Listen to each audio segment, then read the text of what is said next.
Ассалаумағалейкум, ардақты қазақ елі.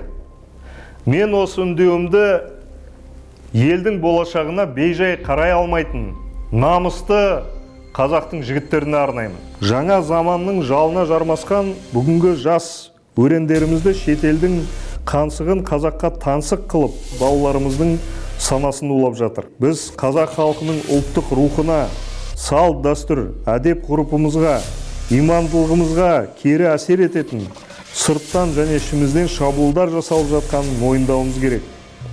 Оның ішінде кеше төрімізге келіп қызғалдақ қарындастарымызды тілдеген шетелдіктердің жөнсіз мастер-класс деп айдар тағып, дәріс берейін деген бассыздығы. Киелі сахнамызға іш киіммен келіп, сайран салған сымақтар мұның барлығы біздің мәдениетімізге, салт санамызға сай келмейтін өрескелдік.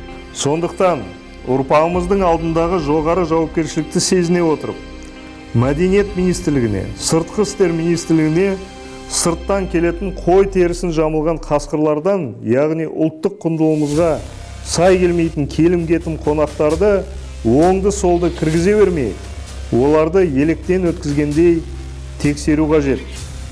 Жаман үйдің қонағы билейді деген сөз бар қазақта. Рухы биік, ұлттық ұстанымы бар, иманды қоғам тұрғанда біз мұндайға жол бермеуіміз керек.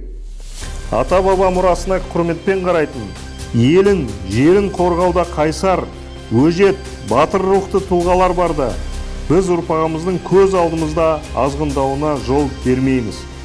Сондықтан заң шеңберінде сырттан келетіндерге сүзгі қойылсын. Мәдениетімізді, салт санамызға сай келмейтіндер әуелі шаңыраққа қарасын. Ертеңгі ұрпақтың болашағы біздің қолымызда екенін ұмытпайық ағайын.